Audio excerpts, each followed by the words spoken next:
Se quisermos agora, é conveniente começarmos a perceber como é que vamos trazer a matemática para as reações de ácido-base. Então vamos dar uma espreitadela ao formulário e como é que podemos identificar uma solução com caráter ácido ou básico. Neste subdomínio nós não temos muitas expressões. Estão aqui nesta tabela do lado esquerdo quase a totalidade das expressões. Fica a faltar uma. Vamos ver depois, se calhar, quando trabalharmos os sais. A primeira usa o pH. O pH permitiu-nos escrever ou escrutinar a escala de Sorensen. É uma escala que estabelece se uma solução é ácida, básica ou neutra, com base nesse valor de pH. O pH é uma escala logarítmica, o P representa um operador matemático, vai ser sempre aqui o menos log. Se eu quiser calcular o pH, vou aplicar menos log da concentração de H3O+, mas eu posso calcular o P noutras circunstâncias. Deixei aqui embaixo o POH, que recorre na mesma ao menos log, mas a concentração será da OH-. E ainda tenho aqui o terceiro, o pKw, que corresponde a menos log do valor do KW. Podemos ainda trabalhar a inversa destas expressões, mas como a função logarítmica só é trabalhada já no 12º ano, aqui é conveniente dominar duas expressões. Se eu quero o pH, vou usar a concentração de H3O+. Se eu quero a concentração de H3O+, eu vou usar o pH fazendo 10 elevado a menos pH. Da mesma ordem de ideias, se eu quiser a concentração de OH-, vou fazer 10 elevado a menos POH. Depois consigo estabelecer uma relação entre estes dois, entre o pH e o POH. A relação é que a soma dos dois vai-me dar o pKw.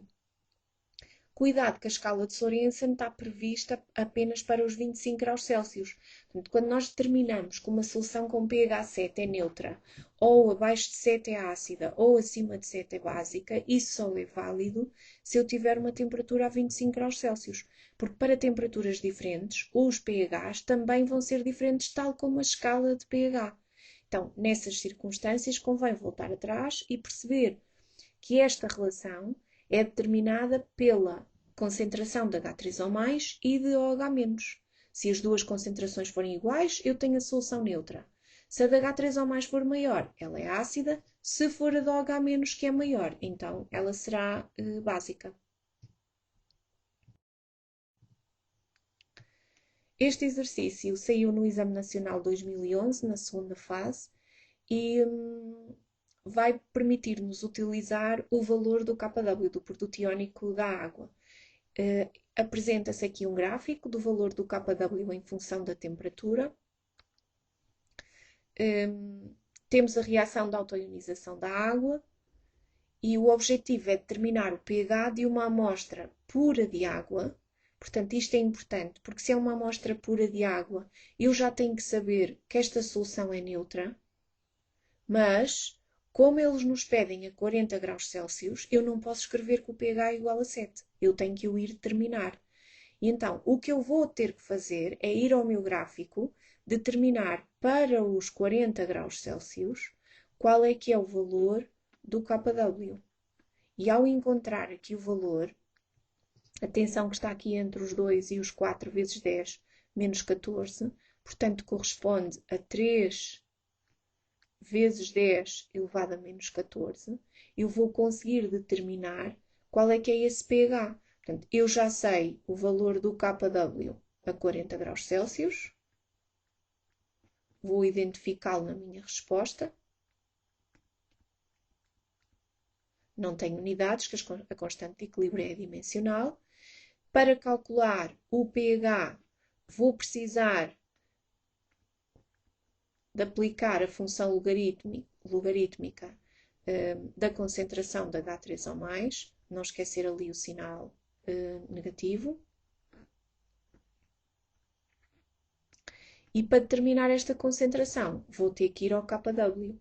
O KW corresponde à concentração de H3O+ em equilíbrio vezes a concentração de OH- em equilíbrio. E a partir daqui, uma vez que a água é pura, eu posso usar a estequiometria entre os produtos, perceber que a concentração de H3O+, vai ter que ser igual à do H-. Portanto, basicamente dizer que isto é o valor de X e substituindo o valor do KW, vou ter aqui do lado direito um x ao quadrado e se eu aplicar a raiz quadrada do KW, determino o valor de x que corresponde à concentração de H3O+.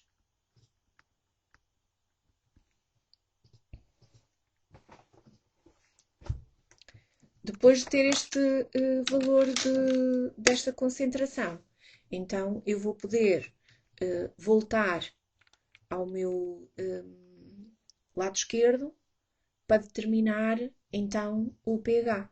Este valor da concentração, 1,73 vezes 10 elevado a menos 7. Não esquecer aqui de identificar a unidade, mol por decímetro cúbico. E agora então volto para a expressão do pH, menos logaritmo daquele valor.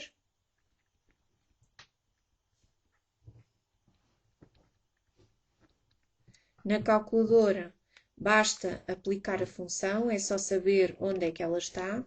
Se a calculadora for uma Casio, é só imprimir mesmo a tecla que tem lá o log. Se for uma Texas, eu tenho que colocar que este logaritmo tem base 10. Portanto, aparece um iconezinho para preencher a seguir ao log do lado direito, mas mais abaixo. Este pH vai-me dar 6,76. Vou arredondar a 2 significativos, porque o KW só tem 2 significativos, então é 6,8. E, no fundo, este é o pH da solução neutra a 40 graus Celsius. Se continuarmos a resolver as alíneas seguintes, dentro do mesmo exame, pedem-nos para selecionar a opção que preenche os espaços de forma coerente e estabelece-nos aqui a relação entre o pH de uma amostra pura de água à medida que a temperatura aumenta e uma informação sobre o caráter neutro da água. Independentemente de nós termos uma variação no pH, o caráter neutro da água, desde que ela seja pura, mantém-se. Então, nestas condições, eu consigo excluir aqui duas opções e vou acionar aqui o não havendo alteração do caráter neutro da água. Agora, à medida que a temperatura aumenta, e isso nós conseguimos ver aqui pelo gráfico, à medida que a temperatura aumenta, o valor do KW também aumenta. E se o nosso objetivo é chegar ao pH, se o KW aumenta, aumenta também a concentração de H3O+. E se esta concentração aumenta, isso significa que o pH vai diminuir. E basicamente é isso que eu vou dizer aqui. O pH de uma amostra pura de água diminui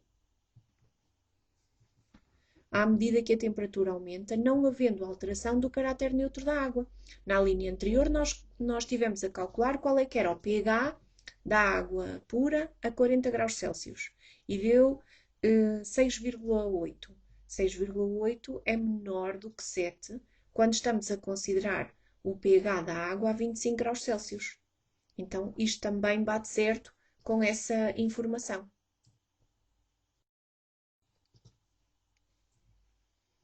A linha 1.3 pede para justificar se a reação de autoionização da água é endotérmica ou exotérmica. Basicamente, eu vou usar este gráfico e aquela indicação que vimos há pouco com as 3 etapas de resolução. A primeira etapa é a evidência. Eu tenho aqui um gráfico. Se tiver um gráfico, uma tabela ou uma evidência experimental, o caminho mais rápido de dar uma resposta deste género é trabalhar com este método, 1, 2, 3.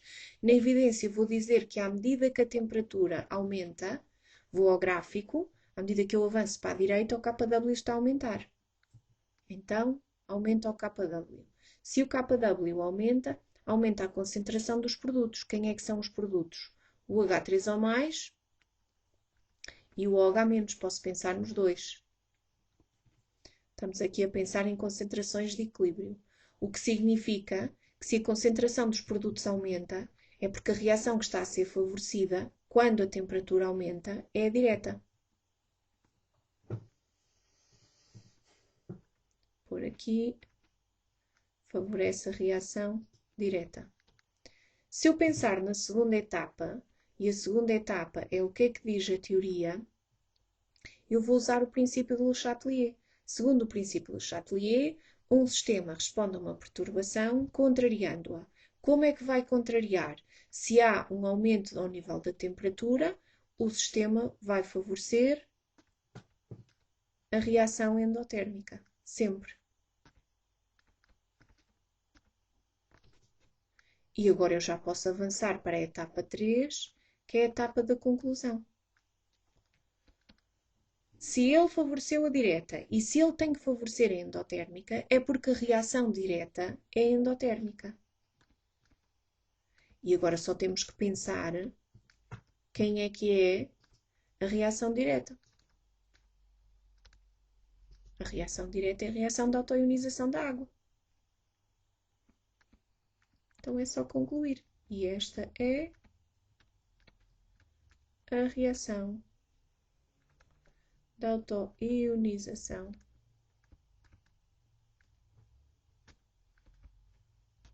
da água. Portanto, a reação da autoionização da água é endotérmica. É esta a nossa conclusão. O exercício 2 dá continuidade a todas estas ideias, porque diz que a água é uma espécie química anfotérica ou anfiprótica e pergunta, no fundo, porquê. E qual é que é a nossa relação aqui? Ela é anfotérica sempre que pode apresentar comportamento de ácido ou comportamento de base, simultaneamente ou em duas reações diferentes. Então, basicamente é dizer isso. Aqui, a linha A diz que se comporta sempre como um ácido, não pode ser. A B como uma base, que também não faz sentido. E só a C é que diz que se pode comportar como um ácido ou como uma base. É exatamente este o significado de uma espécie anfotérica. A última diz que não se pode comportar nem de uma maneira nem da outra.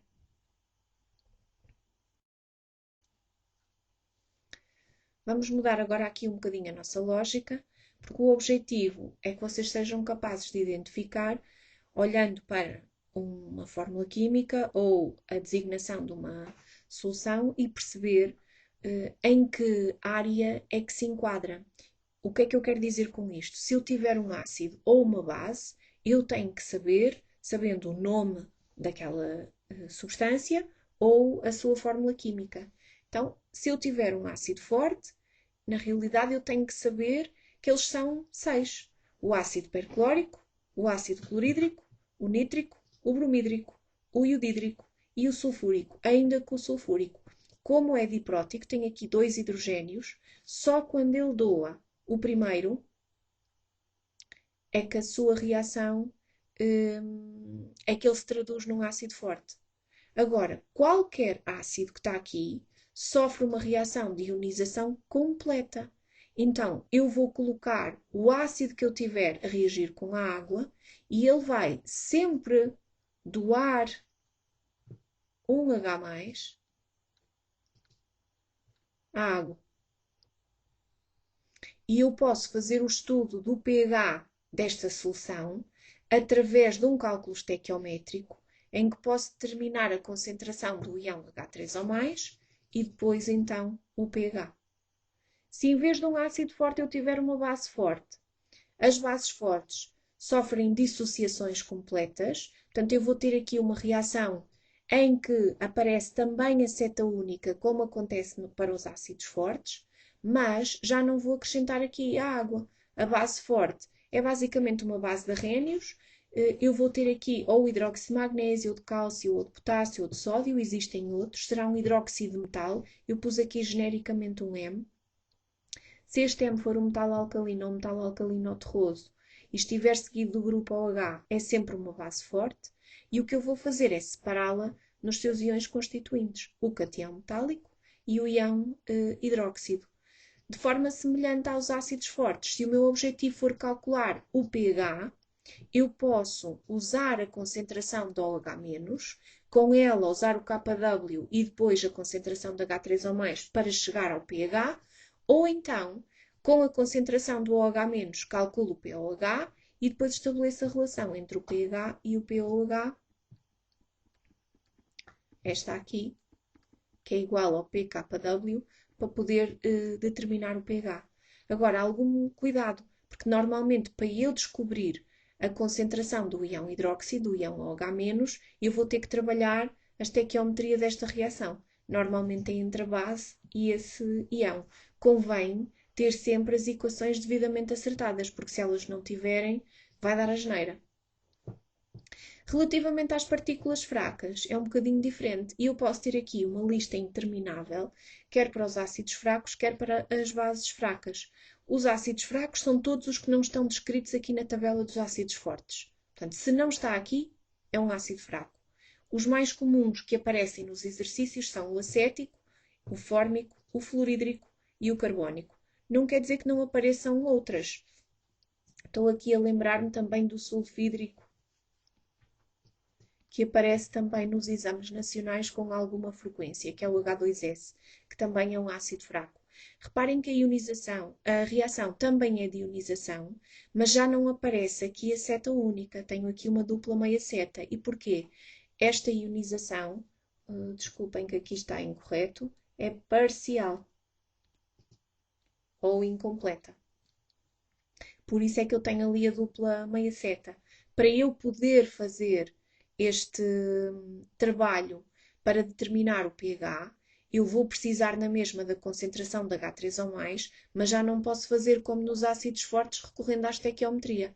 Eu vou usar o equilíbrio, portanto vou precisar de uma tabela IVE, já vou mostrar a seguir com o exercício como é que fazemos, e a constante de acidez do ácido que estivermos a considerar, que alguém vai ter que nos fornecer. Se em vez de um ácido fraco tiver uma base fraca, olha, tenho aqui o mesmo erro, a base fraca também sofre uma ionização parcial. Reparem que volta a aparecer aqui a dupla meia seta, e também não é uma dissociação como acontece com as bases fortes, é uma ionização. Ou seja, quer nos ácidos fracos, quer nas bases fracas, eu vou precisar usar uma reação em que vou adicionar a água. As bases fracas também são várias, não existe uma lista própria, mas a lógica é usarem aqui duas das mais comuns, o amoníaco, NH3 e a metilamina. Na realidade, as aminas, ou seja, quando eu tenho o meu composto químico com carbonos e hidrogénios, se tiver NH ou NH2, tenho uma amina. Então vai pertencer aqui à classe das bases fracas. Da mesma forma que se eu tiver o grupo carboxilo nos ácidos, o CO ou o H, ele pertence aos ácidos fracos. Voltando às bases fracas, se o meu objetivo é calcular o pH, eu vou precisar, de forma direta ou indireta, da concentração do OH-, e para descobrir esta concentração, vou precisar fazer a tabela IVE. Da mesma forma que vou precisar da constante de basicidade, do KB. Posso trabalhar de forma direta, ou seja, eu vou calcular a concentração do OH-, depois o pOH e depois de ter o pOH, vou usar a relação entre o pH e o pOH, que é igual ao pKw, para determinar o pH, ou então uso a concentração do OH- com o KW e vou determinar a concentração de H3O+, para depois, então, calcular o pH de forma direta. Então, quando temos um ácido ou uma base fraca, a nossa preocupação maior é com a tabela IVE. E ao pensarmos na tabela IVE, é preciso perceber como é que ela funciona. Primeiro, nós temos que escrever sempre a tabela em relação às quantidades, mas se não tivermos as quantidades, tivermos as concentrações, é fácil. Basta usar por cada decímetro cúbico e passamos a ter as quantidades. A primeira linha representa a quantidade inicial. Normalmente nós temos essa informação. Aqui eu deixei o exemplo de um ácido, mas se for uma base é equivalente. Coloquei aqui um A. Se tivermos este valor, vamos substituir pelo valor correspondente. A coluna da concentração da água ou da quantidade da água vai ser bloqueada, porque os valores de concentração da água são constantes, portanto a quantidade também, então ela não interfere aqui no nosso caminho. No início não temos nenhum dos produtos, por isso é que aparece aqui a linha zero. A segunda linha corresponde à variação da quantidade.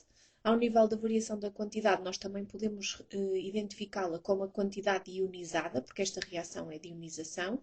Representamos por um ΔN e vamos dizer, no fundo, quanto é que reagiu do nosso reagente. Por isso é que aparece aqui o menos X. Quanto reagiu, sob o ponto de vista estequiométrico, mas quase sempre nos exercícios vamos ter aqui o coeficiente estequiométrico 1, portanto, menos X. Relativamente aos produtos, como eles não existiam no início, vão se formar.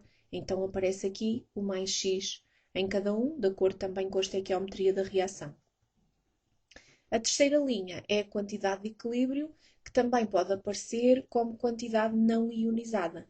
Basicamente, a terceira linha é uma soma das duas primeiras, o valor de A menos o valor de X da linha da variação da quantidade para o reagente, X e X para cada um dos produtos. Se soubermos o valor de A, substituímos pelo valor correspondente. Se não soubermos, se esse for o objetivo, usamos o A como incógnita e a partir deles vão-nos dar o valor de X, pode ser de forma indireta através do pH, por exemplo.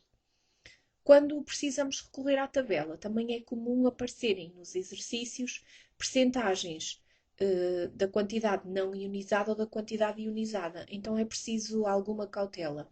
Se for a percentagem da quantidade não ionizada, vamos fazer uma razão entre a quantidade de equilíbrio e a quantidade inicial, vezes 100 se tivermos isso em termos percentuais. Portanto, o tal A menos X a dividir pela quantidade inicial vezes 100.